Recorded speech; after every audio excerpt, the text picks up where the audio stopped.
Programme میں خوش آمدید ناظرین. قائدین، لیڈران، حکمران، یہ تمام لوگ جن کے پاس مینڈیٹ ہے ملک کے حالات کے مطابق اپنے آپ کو ایڈجسٹ کرتے ہیں.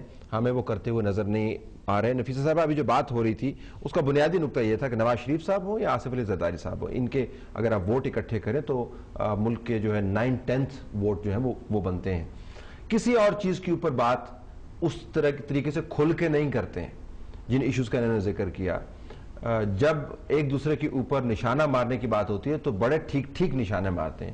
فرسٹریشن یہ ہے کہ اگر آپ کے پاس مؤثر حل نہیں بھی ہے تو حل کو آرٹیکولیٹ تو کریں، اور معاملے کے اوپر بھی آپ بات کر سکتے ہیں. ڈینگی کے علاوہ اور بڑے سٹرکچرل فلاز ہیں ملک کے اندر اکانومی کے، اس کے اوپر بات نہیں ہوتی نا.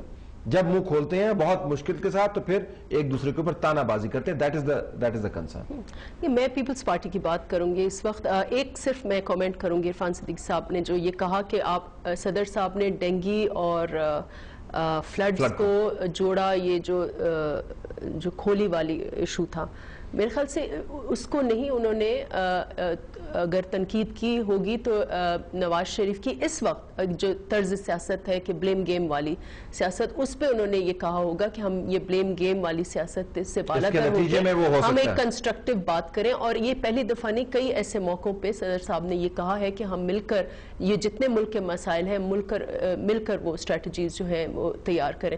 اور جہاں تک پیپلز پارٹی کی سیاست ہے، میں خود ایز اے سیاسی ورکر بھی ہوں، لیکن I analyze also, I'm an academic also. تو میں نے دیکھا ہے کہ پیپلز پارٹی کی جو پوری سیاست ہے اس نے ایک بڑا یو ٹرن لیا ہے.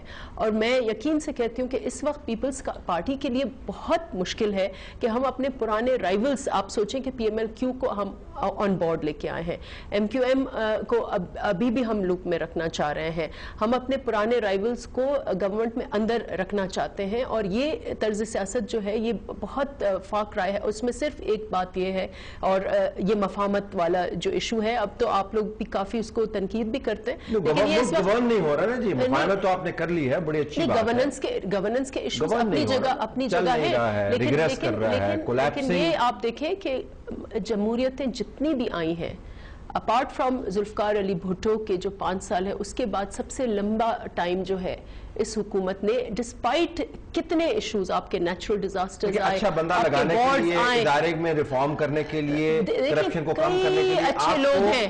100 سال کی جمہوریت نہیں چاہیے. کئی اچھے لوگ ہیں، اگر ایک دو آپ کو برے نظر آ رہے ہیں تو کئی اچھے بھی ہیں، ان کے اوپر بھی تو بات کی جائے نا کہ جو اچھا کالر ہے. جی السلام علیکم. وعلیکم السلام. جی محترم.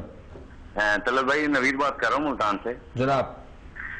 طلعت بھائی، ایک چھوٹی سی بات کرنی تھی. یہ آپ کی ساری ڈسکشنز بہت اچھی ہیں، ٹھیک ہے، آپ one of the best anchor بھی ہیں، اور آپ جیسے شاید لوگوں کی وجہ سے پاکستان بچا ہوا، ٹھیک ہے.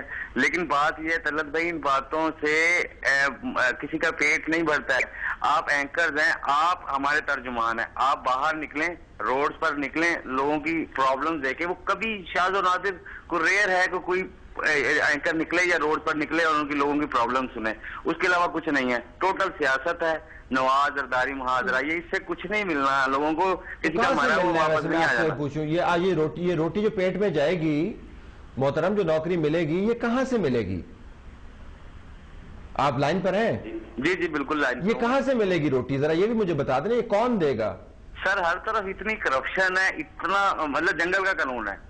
نہیں وہی تو میں کہہ رہا ہوں نا. تو اس کو ٹھیک کس طریقے سے ہوگا؟ یہ سڑک پہ تو ہم جاتے ہیں، پتہ نہیں آپ دیکھتے نہیں ہیں، سڑکوں پہ تو ہم بہت پھرتے ہیں، لیکن یہ جو نظام کو درست کرنا ہے یہ کن لوگوں سے کروانا ہے؟ مجھے اس کی بات. پھر ایک ہی حل ہے، ہمیں تو ایک ہی حل نظر آتا ہے. وہ کیا ہے؟ عمران خان آ جائے، پی ٹی آ جائے. ابھی تو کچھ نہیں کہہ سکتے نا، جب وہ آئیں گے تو تب پتہ چل جائے گا. ٹھیک چلیں.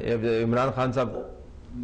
جی ذرا پراتے صاحب. جی پراتے صاحب. ہاں جی، دیکھیں میں دراصل 2-3 باتیں عرض کرنا چاہتا ہوں. ایک تو یہ ہے کہ یہ جو مارشل لا کی بات کی گئی ہے نا، وہ جو کہتے ہیں نا کہ جی آنے والے کسی طوفان کا ڈراوا دے کر نا خدا نے ہمیں ساحل پہ ڈبونا چاہا، یعنی یہ کہ مارشل لا کے ہوا دکھایا جاتا ہے. میں یہ سمجھتا ہوں کہ یہ بات کرنا بھی سیاستدانوں کے منہ پر زیب نہیں دیتا، اور اس طرح سے وہ مارشل لا والوں کا چاکا کھول رہے ہیں اور ان کو یہ بتا رہے ہیں کہ مارشل لا بھی قابل قبول ہو سکتا ہے. حالانکہ تمام سیاستدانوں کی زبان کے اوپر یہ بات ہونی چاہیے کہ ان معاملات کا حل جو ہے وہ سیاست کے اندر ہی ہے، سیاست کے باہر نہیں ہے. موج ہے دریا میں اور بیرون دریا کچھ نہیں. دوسری بات یہ ہے جی کہ یہ جو ایک ایشوز کے بارے میں یاسمین رحمان صاحبہ فرما رہی تھی کہ جی آپ میڈیا کراچی کرتا رہا، میں یہ سمجھتا ہوں کہ یہ رویہ بھی ہماری بڑی قابل احترام بہن ہے. یہ ٹھیک نہیں ہے کہ آپ بڑے ایشوز کے بارے میں سارا بلیم آپ میڈیا پہ ڈال کے اور آپ سمجھیں کہ جی آپ تو بریو ذمہ ہے، آپ کے ذمہ کوئی کام نہیں تھا، اور وہاں لاشیں گرتی رہے، میڈیا نہ دکھائے، نہ بولے، نہ بات کرے. اتنے بڑے ایشو ان کی پارٹی کے ایک رہنما نے اٹھائے ہیں، ان کے بارے میں اگر میڈیا بات کرتا ہے، میں بلکہ یہ سمجھتا ہوں کہ اب جو یہ بات کہی جا رہی ہے کہ ڈنگی کے بارے میں آپ رہنمائی دیں، بلا شبہ دینی چاہیے، لیکن یہ بھی شاید بڑے مسائل سے توجہ ہٹانے کے لیے ان مسائل کی طرف جو ہے وہ توجہ جی ہمیں اس کی عادت ہو گیا ہے پراتے صاحب کے ڈنگی کی طرف بھی توجہ ہم دلوائیں، سیلاب کی طرف بھی توجہ ہم دلوائیں، ملک کی سرحدوں کا دفاع بھی ہم کریں، کرپشن بھی ہم ختم کریں، تو پھر آپ لوگ پتہ نہیں کیا کریں. رہ گیا ہے اور کوئی کام نہیں رہ گیا. جی جو بات ہو رہی تھی احمد کی، میرا خیال یہ ہے کہ یہ فریز جو ہے، یہ جو لفظ ہے مفاہمت کا نا، یہ خاصا چھایا ہوا ہے 3-3.5 سال کی پالیٹکس کے اوپر. آپ کبھی اس پہ غور کیجئے گا کہ یہ مفاہمت کن اصولوں پہ ہوئی، کن بنیادوں پہ ہوئی، کن اخلاقی اقدار کے اوپر ہوئی.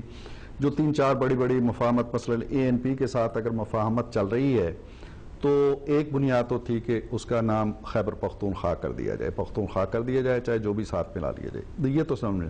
اس کے علاوہ مجھے نہیں معلوم کہ پاکستان کے مسائل کے حوالے سے، معیشت کے حوالے سے، کسی اور حوالے سے مفاہمت کی کوئی دستاویز دونوں کے درمیان موجود ہے یا نہیں ہے.